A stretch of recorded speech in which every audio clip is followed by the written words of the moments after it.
Bienvenidos a una nueva historia en esto que llamamos historias asombrosas. Asombrosas. Sí. Hoy nos vamos a sumergir en una que de verdad les va a dejar con la boca abierta. Prepárense porque este es de película. La historia de Victor Lustig, el hombre que vendió, atención a esto, la Torre Eiffel. Y no una, sino dos veces. Increíble, ¿verdad? Digo. Y todo gracias a la audacia, al engaño, a una pizca de suerte y, por supuesto, a los documentos que usted nos compartió, recortes de prensa, relatos históricos, incluso su entrada en Wikipedia. Un verdadero tesoro para desentrañar este caso que parece sacado de la ficción. Exactamente, porque lo que vamos a intentar comprender en esta inmersión profunda no es solo qué hizo Lustig, Sino cómo lo hizo. y lo más importante, que nos dice su historia sobre la credulidad humana, sobre la ambición y sobre el poder, a veces casi mágico, de la apariencia. Un auténtico estudio de la psicología humana en su faceta más ambiciosa y crédula. Ah, y antes de que se me olvide. ¿Qué ocurre? Perdón la intromisión, pero necesito decirles que si les gusta el contenido, por favor, dejen sus me gusta y suscríbanse. También, si les interesa que hablemos de algún tema, solo háganoslo saber en los comentarios. Gracias y continuamos. Eso. Siempre es bueno saber qué temas les interesan a nuestros oyentes. Volviendo a lo nuestro, empecemos por el principio. Imaginen París en los años 20. La ciudad de la luz. Exacto. Tras la Primera Guerra Mundial se respiraba una atmósfera especial. Un auge, un optimismo casi palpable en el aire. El caldo de cultivo perfecto para un personaje como Victor Lustig. Sin duda, un terreno fértil para la confianza y quizás también para cierta despreocupación. Y en medio de todo este ambiente efervescente, ahí se alzaba imponente, majestuosa, La Torre Eiffel, la Dama de Hierro. construida para la Exposición Universal de 1869. Inicialmente concebida como una estructura temporal, fíjese. Curioso, ¿verdad? Porque según leía en las fuentes que usted nos ha proporcionado, al principio no era precisamente la niña bonita de París. No, para nada. De hecho, muchos parisinos la detestaban. La veían como un monstruo de hierro. Una mancha en el paisaje. Incluso se llegó a debatir seriamente su desmantelamiento. Y aquí es donde la cosa se pone interesante. Porque alrededor de 1925, Se corrió el rumor. de que los costos de mantenimiento eran tan altos que su demolición era una posibilidad real. Imagínese la Torre Eiffel convertida en chatarra. Increíble. Y este contexto, esta idea de que la torre podía desaparecer fue sin duda crucial para la estafa de Lustig. Le dio una base, por tenue que fuera, de credibilidad. Un escenario perfecto para la entrada en escena de nuestro protagonista. Y hablando de protagonistas, hablemos de Victor Lustig. El conde del engaño, Nacido en 1290 en Ostine. en la actual República Checa, pero que en aquel entonces formaba parte del Imperio Austrohúngaro. Falleció en 1947. Y en su ficha policial, en el apartado de ocupación, figuraba como vendedor. Vendedor, qué ironía. Un eufemismo bastante elocuente para describir a un estafador de su calibre. Totalmente.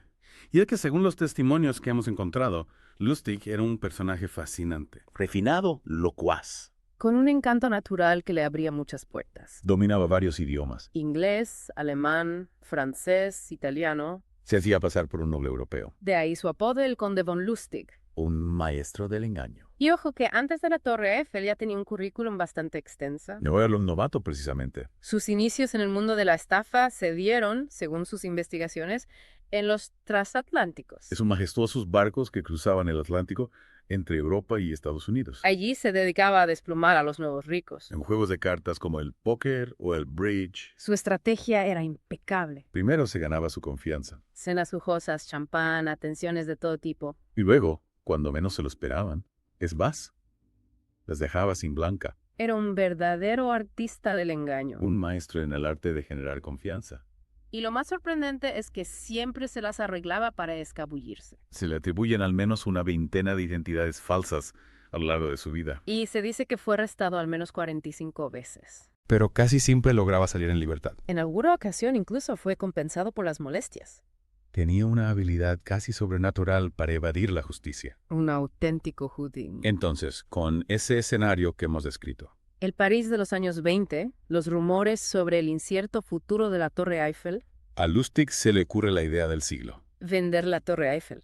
Como chatarra. ¿Cómo se le pudo ocurrir semejante cosa? Pues según parece, leyó en un periódico que la torre estaba dando muchos problemas. Costosos trabajos de mantenimiento. Quejas de los ciudadanos. Y esa fue la chispa que encendió su ingenio criminal. La idea de que esa imponente estructura podía ser vista como una carga, como simple chatarra, Y lo más asombroso es que lo logró. al menos la primera vez.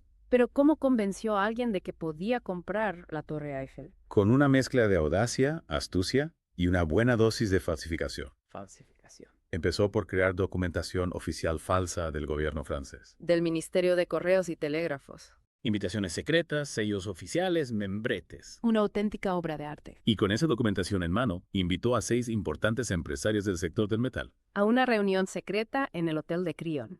uno de los hoteles más lujosos de París. La élite del metal reunida en un ambiente de secretismo y exclusividad. Y allí, Lustig se presentó como un alto funcionario del gobierno. El encargado de seleccionar al comprador de la chatarra de la Torre Eiffel. Les explicó que el gobierno quería desmantelar la torre discretamente Para evitar un escándalo público. y que habían sido elegidos por su prestigio y su discreción, Una jugada maestra. apelando a su ego, a su ambición. Y a la emoción de participar en una operación secreta. Y para rematar la faena, organizó una visita guiada a la Torre Eiffel, Para que los empresarios pudieran inspeccionar la mercancía. ver con sus propios ojos la inmensidad de la chatarra que supuestamente iban a adquirir. Era como un sueño hecho realidad. Demasiado bueno para ser verdad. Y entre esos empresarios había uno especialmente vulnerable a la trampa de Lustig. André Poisson.